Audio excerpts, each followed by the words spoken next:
Բարև ձեզ, սիրելի հայրենակիցներ, ինձ համար մեծ պատիվ է այսօր գտնվել Հայաստանի քաղաքական ամբողջ դաշտի ամենագլխավոր մասում, մեր ազգային ժողովի անկյունում։ Մեր երկիրը վերջի 8 տարվա ընթացքում անցել է բավական բարդ ժամանակաշրջան։ Մենք տեսել ենք մի քանի պատերազմներ, տեսել ենք հասարակական լարվածություն և տեսել ենք նաև տնտեսական մեծ ստրեսեր։ Եվ այսօր, երբ մենք մեզ հարցնում ենք, ասում ենք ինչն է այն մոտիվացիան, այն դրական կողմը, որ մեզ ստիպում է նայել առաջ դեպի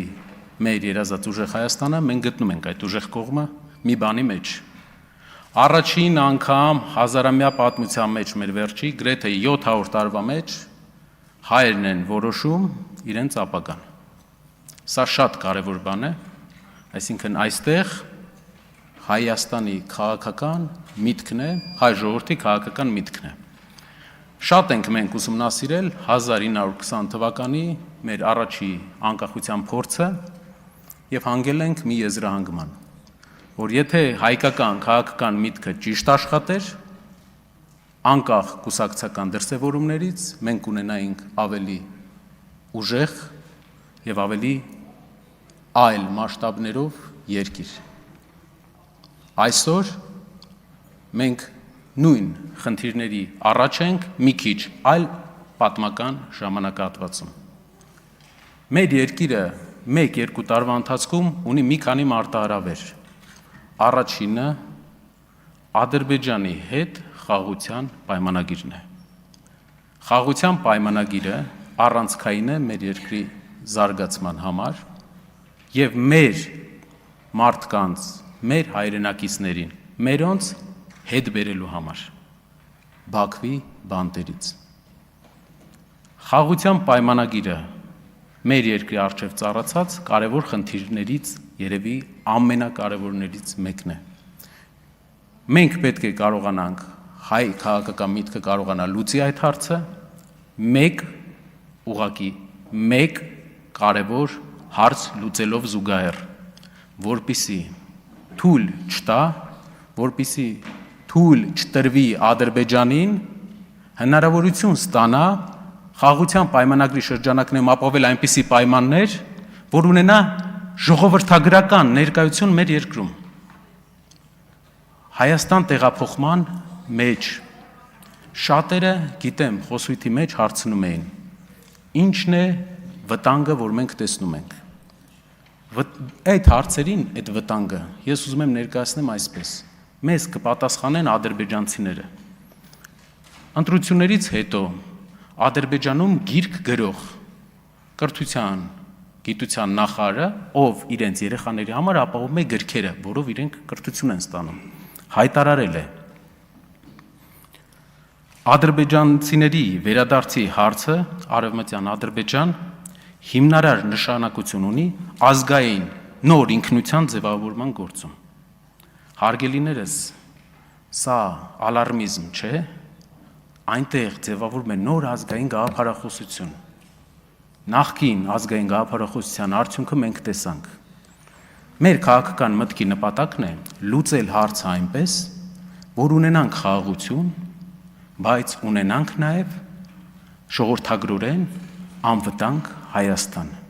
Այդ իսկ պատճառով իմ առաջարկն է, գիտեմ շատ մեր նոր գոլեգաներ ասեցին, որ ինչու ենք ժողովրդին լարում այս հարցով, եկեք չլարենք։ Մենք ունենք առաջարկ,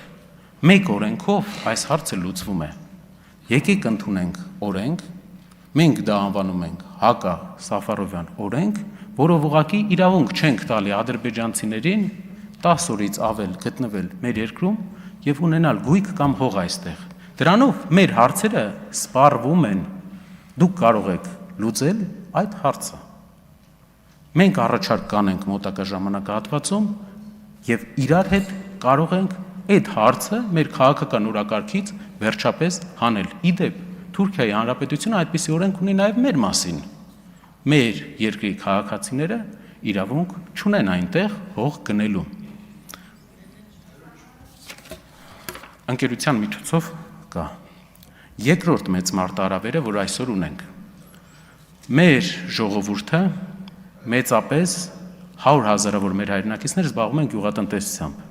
Դա մեր զբաղվածության նշանակալի մասն է։ Այսօր մեր գյուղացին կանգնած է մի խնդրի առջև։ Մեր տնտեսական հիմնական գործընկերոջ հետ հարաբերությունները լարված են։ Եվ տարվա կտրվածքով տարվա վերջում ավելի բարդ է լինելու։ Հնչել են հայտարարություններ, հնչել են պատասխաններ, որոնք լուծման չեն տանում ամենայն հավանականությամբ։ Ինչն է մեր տեսլականը։ Հայկական քաղաքական միտքը կարող է լուծել այս հարցը, ես վստահ եմ։ Հայկական քաղաքական միտքը կարող է կարգավորել հարաբերությունները հիմնական տնտեսական գործընկերոջ հետ, ես վստահ եմ, որովհետև բազում անգամներ եղել են ավելի սուր ժամանակաշրջաններ։ Գիտեմ, որ կան մարդիկ, ովքեր աշխատել են, ովքեր հարաբերություններ ունեն առաջին նախագահի կուսակցության հետ։ Կարող եք հարցնել, եղել են շատ ավելի սուր ժամանակահատված մեր հարաբերությունների մեջ, բայց լուծվել են հարցերը ճիշտ դիվանագիտության արդյունքում, ճիշտ իրար հետ շփվելու արդյունքում, եւ մենք շահել ենք։ Այստեղ կարևոր բան կա, մի հատ կարևոր նկատառում ունենանք, թե ինչի մասին է խոսքը։ 8 տարվա ընթացքում մեր գյուղացիները 3 անգամ ավելի շատ վարկ ունեն, քան ունեին 8 տարի առաջ, բայց գյուղատնտեսությունը նույն մակարդակի վրա է, մինչև անցած տարի անկում էր ապրում։ Ինչ է սա նշանակում, որ գյուղատնտեսական շրջանառության, նույն շրջանառության պայմաններում մեր գյուղացին 3 անգամ ավելի շատ վարկ ունի, եւ եթե փակվում է վաճառքը դեպի մեր համար շատ կարևոր տնտեսական գործընկերների շուկա, այս գյուղացիները սննկանալու են, այս արտադրությունների տերերը սննկանալու են, իրենց սեփականությունը տները գնալու են բանկերին։ Սա մի մարդ չի, 1000 մարդ չի, տասնյակ հազարավոր մարդիկ։ Մենք պետքա լուծենք այս հարցը։ Հայ քաղաքական միտքը 6 ամսվա ընթացքում ունի մարտահրավեր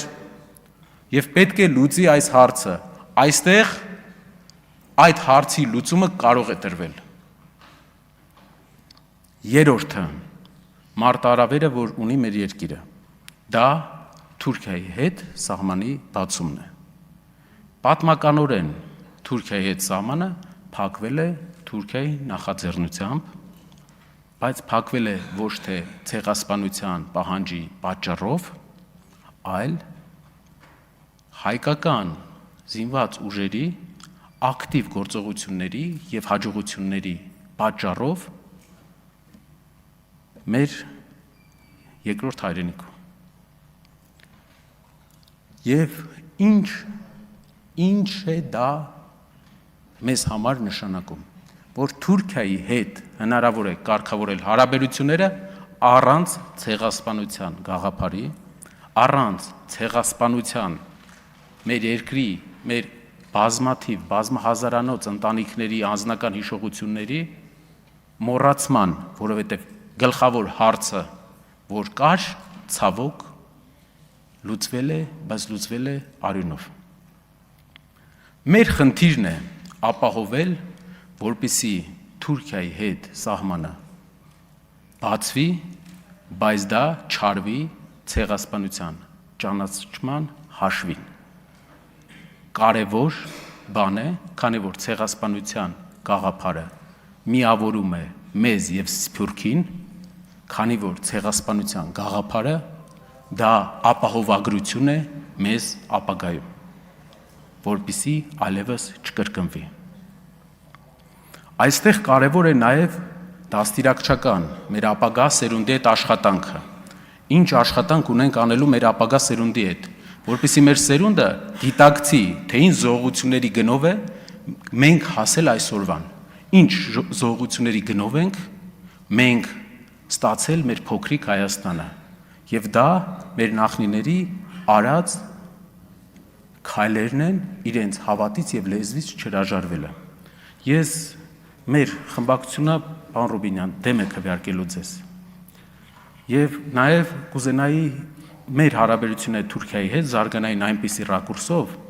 որ մեր խելացի երիտասարդները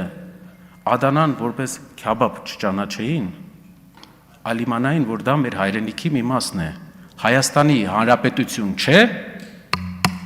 այլ երկրի հանրապետություն է, բայց իմ հայրենիքի մի մասն է։ Շնորհակալություն։